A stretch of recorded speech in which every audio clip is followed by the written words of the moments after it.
ಅದು ಪಾಲಕ್ ಬಜ್ಜಿಗೆ ಏನೇನು ಬೇಕು ನೋಡ್ಕೊಳ್ಳೋಣ ಬನ್ನಿ.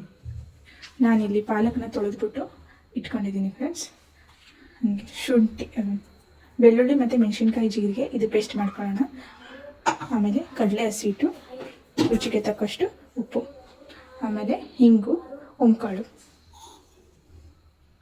ಇವಾಗ ಇದನ್ನು ಪೇಸ್ಟ್ ಮಾಡ್ಕೊಳ್ಳೋಣ ಫ್ರೆಂಡ್ಸ್.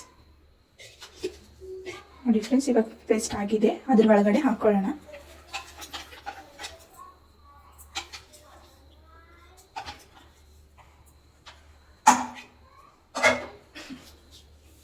ಒಂದು ಸ್ವಲ್ಪ ಹಿಂಗು,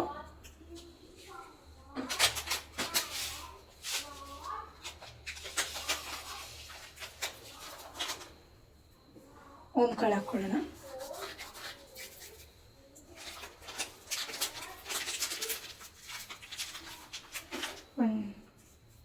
ಒಂದು ಚಿಟಿಕೆ ಅಷ್ಟು ಸೋಡಾ,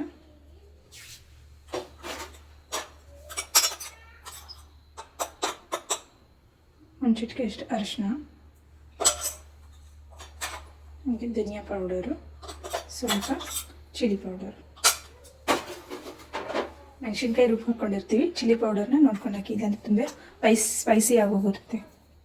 ರುಚಿಗೆ ತಕ್ಕಷ್ಟು ಉಪ್ಪು ಫ್ರೆಂಡ್ಸ್, ರುಚಿಗೆ ತಕ್ಕಷ್ಟು ಉಪ್ಪು.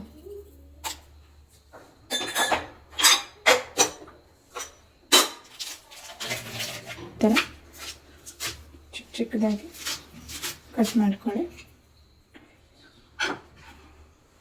ನೋಡಿ ಫ್ರೆಂಡ್ಸ್, ಇವಾಗ ಕಟ್ ಮಾಡ್ಕೊಂಡು ಆಗಿದೆ. ಇವಾಗ ಹಿಟ್ಟೊಳಗಡೆ ಹಾಕೊಳ್ಳೋಣ.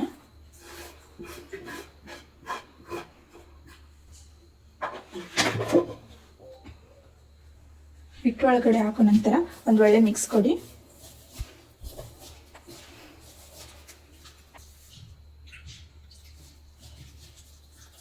ಚೆನ್ನಾಗಿ ಮಿಕ್ಸ್ ಮಾಡ್ಕೊಳ್ಳಿ.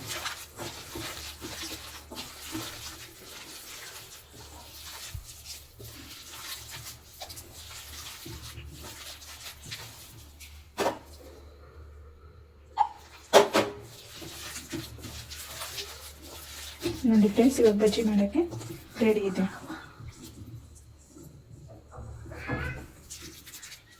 ಒಂದು 5 ಮಿನಿಟ್ಸ್ ರೆಸ್ಟಾಗಿ ಇಟ್ಕೊಳ್ಳೋಣ. ಆಮೇಲೆ ಆನಂತರ ಬಜ್ಜಿನ ಫ್ರೈ ಮಾಡ್ಕೊಳ್ಳೋಣ. ನೋಡಿ ಫ್ರೆಂಡ್ಸ್, ಎಣ್ಣೆ ಕಾದಿದೆ. ಇವಾಗ ನಾವು ಬಜ್ಜಿ ಹಾಕ್ಕೊಳ್ಳೋಣ.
ನೋಡಿ ಫ್ರೆಂಡ್ಸ್, ಇವಾಗ ಬಜ್ಜಿ ಆಗಿದೆ.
ನೋಡಿ ಫ್ರೆಂಡ್ಸ್, ನಮ್ಮ ಪಾಲಕ್ ಬಿಸಿ ಬಿಸಿ ಪಾಲಕ್ ಬಜ್ಜಿ ರೆಡಿ ಇದೆ. ನೋಡಿ ಎಷ್ಟು ಕ್ರಂಚಿಯಾಗಿ ಆಗಿದೆ ಅಂತ, ಎಷ್ಟು ಸಾಫ್ಟ್ ಮತ್ತು ಕ್ರಂಚಿಯಾಗಿದೆ. ತಿನ್ನೋಕ್ಕೆ ತುಂಬ ಚೆನ್ನಾಗಿರುತ್ತೆ. ಬಿಸಿ ಬಿಸಿಯಾಗಿ ಮಾಡ್ಕೊಂಡು ತಿನ್ನಿ ಫ್ರೆಂಡ್ಸ್. ಹಾಗೆ ನಮ್ಮ ವಿಡಿಯೋ ಇಷ್ಟ ಆದರೆ ಲೈಕ್ ಮಾಡಿ, ಶೇರ್ ಮಾಡಿ, ಸಬ್ಸ್ಕ್ರೈಬ್ ಮಾಡಿ ಫ್ರೆಂಡ್ಸ್.